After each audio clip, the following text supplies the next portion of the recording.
you have to be like water. Learn to be like water, adaptable, fit into any vessel, have a sense of calm, have a sense of patience. But ambition is extremely important. And I don't just say this to girls, I say this to boys and girls. Just everyone who wants to be able to have a purpose in life, have an ambition, have the guts to find your glory. It's extremely important to have guts, to have conviction, to be able to say that, this is what I want and I want to achieve it.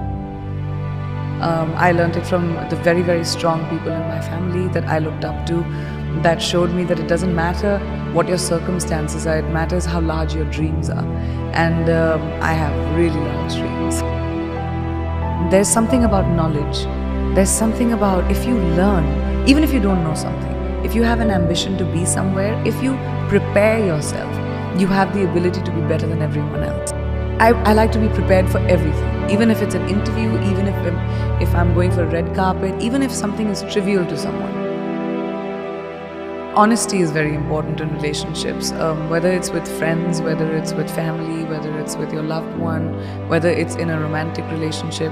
I think being real to what you really are feeling is very important. And a lot of people don't have the guts to do that because we are always pretending to be a certain way so that we can maintain a relationship.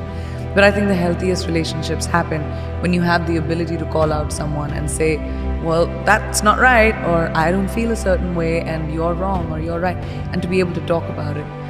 It takes taking that cloak of being careful about your emotions off, but that's very important. I really feel like you are defined by, every time you're defined by what you do next, not what you left behind. There's no point of doing the same thing over again. I try not to do the same thing over again. You have to take risks. Risks are so important in evolution. Playing it safe, yeah, you can have an existence, but you'll never be someone who's a trailblazer. My dad was extremely sensitive, but he was also like my biggest champion.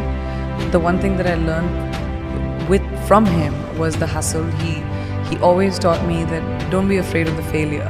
What you do next after failure is what will define you. Everyone fails. It's going to happen to you, it's going to happen to me, it's going to happen to everyone.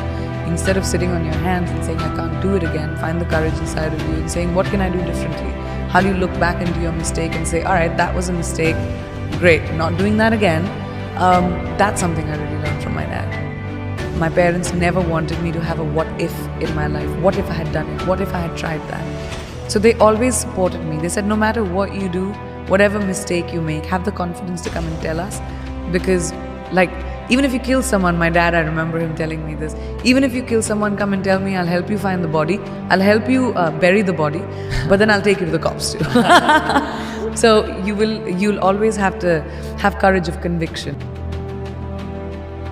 We spend our entire lives trying to figure out who we really are, and then we change.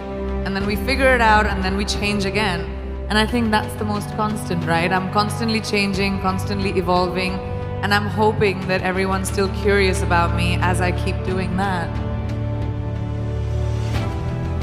I've had so many times whenever I'm doing interviews, people always ask me that, oh, you're doing a movie with, a female co-actor. Did you guys get along? Were there catfights? But when it comes to boys, they say, oh my gosh, that looks like a bromance and everyone got on so well. So I feel like over time, because women have the lack of opportunity, we were pitted against each other because there were only 5 opportunities, 5 places a woman could be hired. And so we were elbowing each other out to get to that one spot. So the crux of the problem is the lack of opportunity for females. And the more opportunity we create for each other, the more sisterhood will grow. We're 50% of the world's population. We need to be represented in every field like that. We need to be empowered by each other, by the people who are in positions of power, by putting us in positions of power. So I realized many, many years ago that the more I champion women in my own small way, maybe I'll be able to create a world around me at least, where, women run the show, because we kind of do it really well. We just aren't given the opportunity enough, Yes! When I was very young, I started working when I was 17 years old. And I remember my mother telling me this really young, that women should be financially independent. It doesn't matter who your father is, it doesn't matter who your husband is going to be, it doesn't matter who your brother is, it doesn't matter who the man in your life is. You need to be responsible for your finances and be financially independent.